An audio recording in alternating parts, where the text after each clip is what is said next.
Decía en la presentación que hace 4 años el doctor Eduardo Amadeo escribió un libro que se tituló, o que tituló, mejor dicho, País Rico, País Pobre, donde señalaba una división en la sociedad que fue alentada, desde mi punto de vista, generada desde el gobierno de Néstor y de Cristina Kirchner.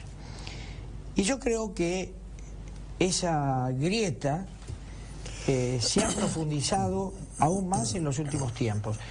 Doctor Amadeo, gracias por acompañarnos. Gracias, Richard. Y bueno, usted es el especialista. Lo mío es una sensación térmica. Gracias. Ese libro, lo que quería demostrar con cifras era que la reducción de la pobreza que el gobierno planteaba como su gran éxito no había sido tal, que en la Argentina había habido una reducción, si usted la compara con el peor momento de la crisis, con el 2001, pero que en lo profundo se mantenían en la sociedad una pobreza crónica, dura, que hoy día vemos en la violencia, en el delito, en la droga, en 1 millón de chicos que no estudian ni trabajan, cuestiones que no han podido ser resueltas. Pero su comentario creo que apunta a otra cosa con la que yo concuerdo, si es que lo entiendo bien, y es que aparte del problema de la pobreza, hay una fractura cultural, política, ideológica en la sociedad muy grave, ¿no? Que se manifiesta en la aceptación de la violencia, en el no cumplimiento de las leyes. Antes de empezar el programa conversábamos sobre el tema de la huelga docente y yo le decía que tan grave como el hecho de que los chicos no tengan clases es el hecho de que los gremios ignoran absolutamente el llamado a la conciliación obligatoria, que es una orden del Estado basada en una ley. Ahora, Eduardo, ¿cuánto hay en esta huelga que se profundiza en la provincia de Buenos Aires? ¿Cuánto hay de reclamo justo y cuánto hay de politización? Es decir, mi impresión es que de alguna manera lo que se quiere es lijar a Scioli para impedirle el paso o la continuación de sus deseos de ser presidente de la República. Es decir, dejar a sus legítimos herederos y no Scioli, que siempre estuvo, si bien decía ser kirchnerista, siempre estuvo a 2 aguas, ¿no? Yo no sé, digamos, cuáles son las verdaderas intenciones de Baradel y compañía. Tal vez haya algo de eso, porque nada es inocente y semejante huelga, que es casi una rebelión, tiene sin duda algún componente político, ¿no? Baradel lo ha demostrado una y otra vez, metiéndose en política, haciendo huelgas cuando no correspondía, etcétera. También hay un componente económico-social y esto es el precio de ignorar la inflación, ¿no? Cuando usted mete abajo de la alfombra la inflación, a la larga lo que pasa es que se desarma toda la sociedad, porque la gente quiere preservar sus ingresos. También tiene un componente de los modos de negociar. Nosotros desde el Frente Renovador, desde enero estamos pidiendo que la negociación empiece al día siguiente de la fiesta de Reyes. El último día de la fiesta de Navidad hay que ponerse a negociar. Sí, porque da la casualidad que siempre es el último día cuando están por empezar las clases. Y esto es un golpe demoledor para los chicos. No me acuerdo en este momento la cifra, pero mi amigo Alieto Guadagni, que estudia con mucho cuidado los temas educativos, demostraba que de los 180 días de clase que teóricamente tienen que tener nuestros chicos, no recuerdo si la cifra es 150 o 160 días efectivos. Ahora, fíjese usted que en la educación de un chico perder entre 20 y 30 días de clase en un año es una brutalidad. Y eso tiene que ver con las huelgas, tiene que ver con el ausentismo docente, tiene que ver con los feriados y demás. Entonces, estamos condenando a generaciones enteras a que no van a poder conseguir un trabajo. O será un país de mediocres. Totalmente. Donde aquel que sobresalga un poco va a ser dirigente. Pero mire, una de las cosas que diferencia a los sectores medios de los sectores más pobres es que los sectores medios pueden elegir la escuela de sus hijos. Un señor que tiene un ingreso promedio de clase media puede elegir mandar a su chico a la escuela parroquial, a una escuela privada un poquito mejor, y si le va un poco mejor podrá mandarlo al Colegio San Andrés o al Newman. El señor que no tiene esos ingresos está condenado a enviar a sus hijos a una escuela pública en la que el maestro promedio faltará el 25% de las clases. Las encuestas del año pasado demuestran que el ausentismo docente es de 1 cada 4 clases. Por eso es que hay una enorme cantidad de personas que hacen lo indecible por mandar sus hijos a una escuela privada, aunque esto les cueste no comer. Porque a mí me pasa, la empleada doméstica de mi casa hace un esfuerzo enorme, me lo cuenta, tiene un trabajo los sábados, etcétera, porque manda a su hija a una escuela parroquial. Ella me decía el otro día con alegría, dice, qué suerte que María está yendo a la escuela parroquial porque si no hace 8 días que no tendría clase. Eso es extremadamente injusto y ha sucedido por el desorden económico, por el desorden institucional, pero también por el hecho de que no se cumplen las leyes y entonces los sindicatos ignoran el pedido de un juez, la orden de un juez para que se levante la huelga. El gobierno ignora los pedidos de un juez. Cuando la Suprema Corte ordenó que se ajustaran las jubilaciones de una cantidad de gente que se había presentado reclamando que le ajustaran los saberes, el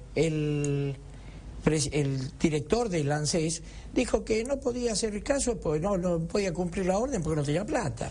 Mire, y mientras tanto se está financiando hasta empresas privadas. De los muchos cambios que tenemos que hacer a partir del 2015, además de los complejos cambios económicos y sociales, el futuro presidente va a tener que hacer un brutal cambio cultural que tiene que ver con una cosa elemental, que es la ley hay que cumplirla. La ley hay que cumplirla implica respetar las órdenes de los jueces, no cortar las calles que impiden que los ciudadanos puedan circular, que los presos vayan presos, que los derechos de las personas sean respetados. Por eso insisto, en estos años, estos 10 años, entre las cosas que yo critico, y hay otras que aplaudo, una de las que más critico es esta ruptura cultural respecto al cumplimiento de la ley. La sociedad argentina funciona con la justicia por mano propia. A mí se me da la gana de protestar porque no tengo agua en mi casa y corto la calle. O sea, yo me convierto en policía, ¿no? Corto la calle. Las sociedades no pueden funcionar de esta manera, Richard. Desde hace unos años se ha convertido no en un país que puede tener diferencias políticas en su concepción, por lógica, sino que es el país del versus. Todos contra todos. Sí. Pobres contra pobres, y se alienta al pobre contra pobre, porque cuando se corta una calle, a quien están perjudicando no es a Bunge y Born, que se maneja en helicóptero si quiere, es decir, o Bunge o Born, ¿no? Perjudican al pobre hombre que se levanta a las 5 de la mañana para poder llegar a horario, cuando tiene que volver. Decidieron que no hay colectivos. La huelga de los colectivos de otro día. Es una barbaridad. Sí, efectivamente, usted ha tocado un tema muy importante y muy trágico, y es cuando se afectan lo que llaman los bienes públicos. ¿Cuáles son los bienes públicos? Los bienes públicos son aquellos que usamos todos, ¿no? Circular es un bien público, tener acceso a la escuela es un bien público, tener seguridad es un bien público. Cuando se afectan los bienes públicos, los que más sufren son los más débiles. Porque una persona que tiene más recursos se muda a un barrio privado. No le quiero decir que no lo van a asaltar, pero las probabilidades son menores. Un señor que tiene coche no sufre la huelga de los colectivos. Entonces, el afectar los bienes públicos golpea mucho más duramente a los más débiles. Pero se permite eso en nombre de no criminalizar la protesta social, etcétera. Recién antes de que empezara el programa conversábamos sobre el tema de cobrar el boleto de ferrocarril, ¿no? O sea, Yo no sé qué tiene de progresista que la gente no pague el boleto del ferrocarril. ¿Quién se afecta? ¿Quién sufre con eso? El que viaja en el ferrocarril, porque el ferrocarril está peor, porque no existe un ferrocarril donde nadie pague el boleto. Bueno, estas cosas culturales hay que cambiarlas, porque las sociedades que funcionan armónicamente cumplen con la ley, respetan los bienes públicos y no hacen justicia por mano propia. Ahora, Eduardo, va a ser una labor ímproba. Ah, sí. Recuperar la cultura del trabajo, del respeto a las leyes, del orden. Este gobierno ha quebrado con aquellas cosas básicas que nos permitía vivir en una sociedad normal. Estas son decisiones que se toman todos los días. El presidente que venga va a tener que ser muy ejemplar, muy claro. No puedo olvidar, viendo el fútbol, cuando uno mira el fútbol a la noche para ver cómo le fue a su equipo y ve las brutalidades que se hacen en las canchas, que por lo menos en mi caso han hecho que yo no quiera ir más a la cancha, no puedo olvidar el aplauso que la presidenta le dispensó a los barrabravas, cuando dijo que eran esos militantes parados en el paraavalanchas, que son los que hacen que yo no pueda ir con mis hijos y nietos a la cancha, porque no quiero que me maten. Entonces, un presidente que quiere ser ejemplar no puede aplaudir a los barrabravas, tiene que dar el ejemplo y decir: voy a terminar con la violencia en el fútbol, voy a terminar con la violencia en las calles, voy a hacer que se cumpla la ley penal. Entonces, efectivamente, va a ser una tarea ímproba, pero hay que hacerlo porque la cotidianeidad, la vida cotidiana en la Argentina está francamente imposible. Ahora, Eduardo, ¿se podrá volver atrás todas las leyes que se han sacado a mano alzada sin analizar sus contenidos? Sí, muchas de ellas va a tener que volver atrás porque han sido escandalosas. Mire, yo en estos 4 años del Congreso he terminado muy frustrado. Muy frustrado porque se ha perdido la riqueza del Congreso. No por nada el Congreso se llama el Parlamento. El Parlamento proviene de parlar, hablar con el otro para poder encontrar mejores leyes, mejores soluciones. Los congresos son eso, son lugares de encuentro. En cambio, el gobierno aplicó permanentemente su mayoría. Fíjese usted, el tratado con Irán, un fracaso absoluto, se lo dijimos, ahora no saben cómo hacer para salir. El impuesto a los autos, otro fracaso absoluto, se lo dijimos. La estatización de YPF, otro fracaso absoluto, se lo dijimos, lo hicieron. Le podría hacer una lista de 20, 30 leyes sí, por supuesto, que han sido fracasos. ¿Y eso por qué? Por no escuchar. Bueno, pero Pichetto declara públicamente: voy a obrar como lo he hecho tradicionalmente, obedeciendo a la presidenta para votar. Pero entonces, ¿para qué sirve el Parlamento? Bueno, el Parlamento es para que analicen, estudien, vean lo que menos va a perjudicar al país. Que yo digo que el país no sufre, porque el país es la tierra, el agua, es las montañas. Nosotros somos el país, que somos rehenes, que estamos adentro. Esto también es un problema cultural, un tema cultural. Las buenas sociedades son las que funcionan sobre la base del diálogo. Y no hay que irse a los Estados Unidos, a Italia, a Francia. Hay que ir al Uruguay, hay que ir a Chile, donde los sistemas políticos funcionan sobre la base del diálogo. Me escucho, te escucho. Mire, hace 3 o 4 años se inauguró el nuevo aeropuerto de Montevideo. ¿Qué hizo Mujica cuando inauguró el nuevo aeropuerto? Invitó a sus 3 antecesores.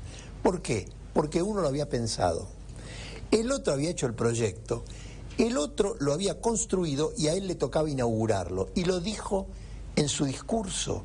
Una maravilla de un sistema político que reconoce los méritos de los otros.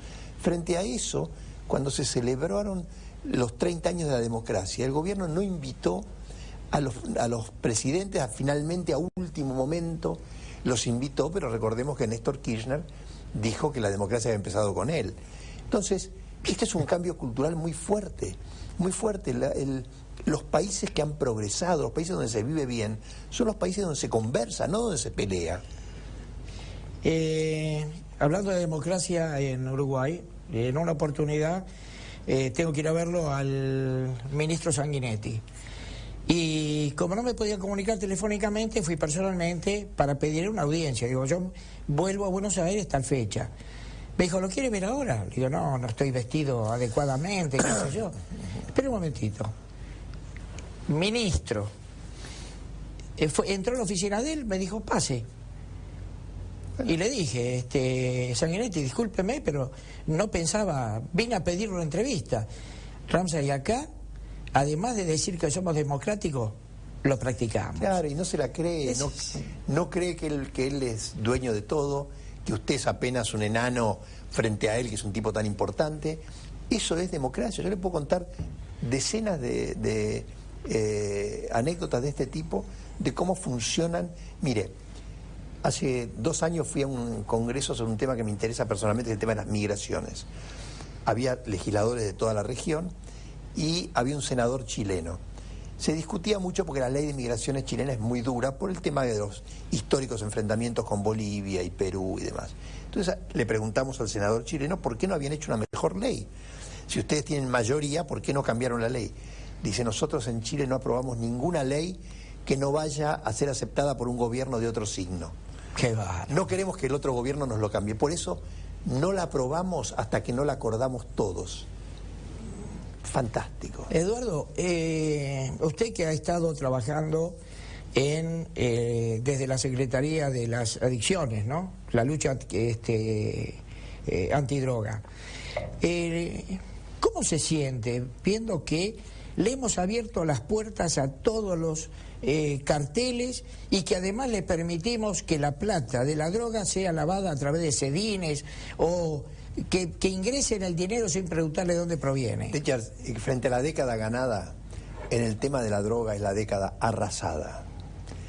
Las estadísticas son apabullantes y no las tenemos que ver en los diarios, las vemos en la vida cotidiana, las vemos en el caso de Rosario, lo vemos cotidianamente y esto es uno de los peores débitos que el gobierno kirchnerista nos va a dejar.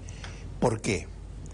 Por varias razones. La primera es porque han dejado, como usted bien dice, una puerta abierta para el lavado de dinero. Las organizaciones narcotraficantes son muy profesionales, son enormes organizaciones que miran. Entonces dice, a ver, ¿a dónde se nos abre una puerta? Y ahí van. Cuando vieron que la Argentina, para proteger a la corrupción, permitiera que se lavara cualquier cosa, permitieron un blanqueo escandaloso, cerraron la oficina de control de la unidad de información financiera, dijeron, vamos a la Argentina porque ahí se puede lavar tranquilos. Cuando vieron que las fuerzas de seguridad no tenían recursos, cuando vieron que no hay escáneres en los puertos ni radares para controlar el tráfico aéreo, los muchachos dijeron, pero nos están abriendo el camino. Y estos señores no solamente pasan drogas, sino que se mudan ellos. Sí, claro. Entonces los vemos, y con ellos vienen los sicarios. Por eso vemos lo que está pasando con los asesinatos. Terminar con esto va a ser una tarea ímproba, pero debe ser una de las prioridades absolutas del próximo gobierno. Usted probablemente lo haya conocido a Jesús González. Sí, claro. Cuando Jesús era subsecretario, fueron a buscar escáneres al mejor lugar del mundo donde se detectaba la droga, qué tipo de droga, por color.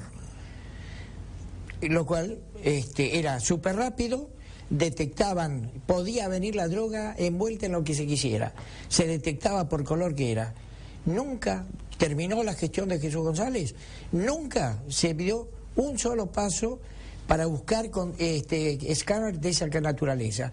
Sí, para saber si llevan algo de más o si dicen electrónica y traen fruta.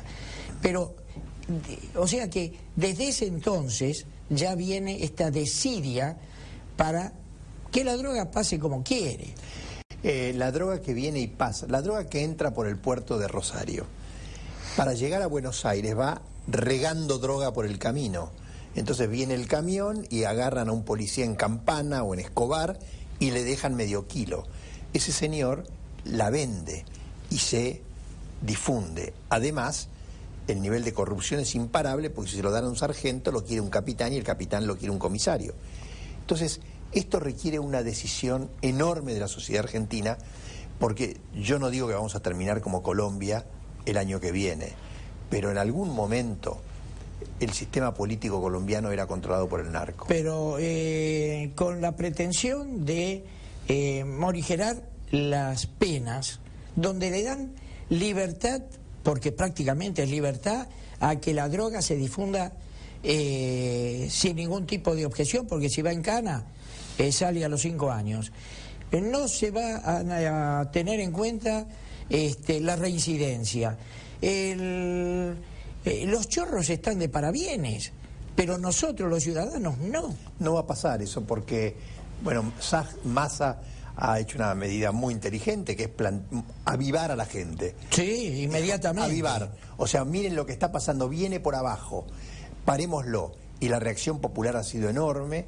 Yo apuesto un asado al que me lo quiera apostar, que Cristina no lo va a mandar al Congreso, y si lo manda lo va a cambiar, porque no se va a exponer a semejante papelón en una sociedad en la que vemos 5 asesinatos en la televisión todos los días, que en realidad son 30.